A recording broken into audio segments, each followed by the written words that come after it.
Hello સૌ હરિભક્તોને જય સ્વામિનારાયણ।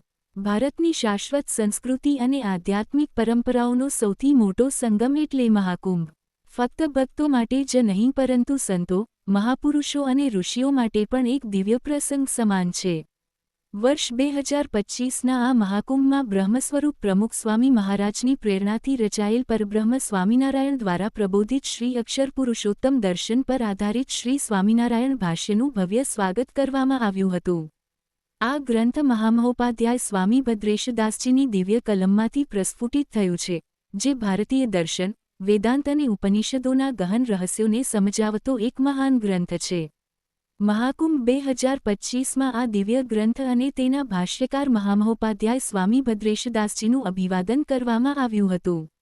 મહાકુંભમાં ભારતના સુપ્રસિદ્ધ સંન્યસ્ત આશ્રમો, પીઠો અને અખાડાઓના પૂજ્ય સંતોએ શ્રી સ્વામિનારાયણ ભાષ્યના અદ્વિતીય યોગદાનને સહર્ષ સ્વીકાર્યું અને તેને વેદાંત પરંપરાની શ્રેષ્ઠ કૃતિ તરીકે પ્રશંસા કરી હતી। આ પ્રસંગે વિવિધ અખાડાઓના અગ્રણી આચાર્યો અને મહામંડલેશ્વરોએ આ ગ્રંથને સનાતન ધર્મની સમૃદ્ધ પરંપરામાં એક અમૂલ્ય ઉપહાર ગણાવ્યું છે। આ વર્ષે યોજાયેલા મહાકુંભમાં જૂના પીઠાધીશ્વર આચાર્ય મહામંડલેશ્વર સ્વામી શ્રી અવધેશાનંદ ગિરિજી મહારાજે શ્રી સ્વામિનારાયણ ભાષ્યને મંગલ આશીર્વાદ પાઠવ્યા હતા અને ભાષ્યકાર મહામહોપાધ્યાય ભદ્રેશ સ્વામીને હૃદયપૂર્વક અભિનંદન આપ્યા હતા।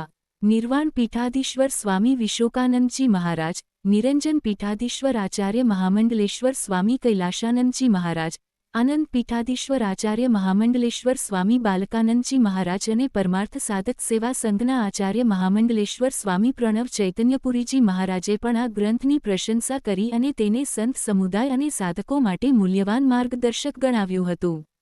પરમ શ્રદ્ધેય સ્વામી ગોવિંદદેવ ગિરિજી મહારાજે પણ આશીર્વાદ આપ્યા।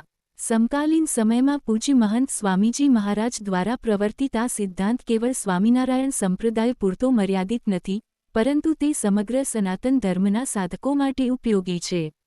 આ ગ્રંથ ભારતીય દર્શનની અદ્યતન ઉન્નત પરંપરાઓને વૈજ્ઞાનિક અને તર્કસંગત દ્રષ્ટિકોણથી રજૂ કરે છે, જે પ્રત્યેક જિજ્ઞાસુઓ માટે લાભદાયક સાબિત થશે, એમ કહ્યું। મહાકુંભમાં આવેલા તમામ પૂજ્ય સંતો, શ્રીમહંતો અને મહામંડલેશ્વરોએ આ ગ્રંથના પ્રકાશનને ઐતિહાસિક ક્ષણ ગણાવી અને તેને આનંદથી સ્વીકારી। તેમણે તેને આધ્યાત્મિક સાધકો માટે વેદાંત અને ઉપનિષદોના ગહન જ્ઞાનને સરળતાથી સમજવા માટે ખૂબ જ મહત્વપૂર્ણ ગ્રંથ તરીકે વર્ણવ્યું। માત્ર ગ્રંથનું સ્વાગત જ નહીં, પરંતુ તેમાં વેદાંત, સ્વામિનારાયણ દર્શન અને સનાતન ધર્મના ગહન રહસ્યો પર ગહન વિમર્શ પણ કરવામાં આવ્યો।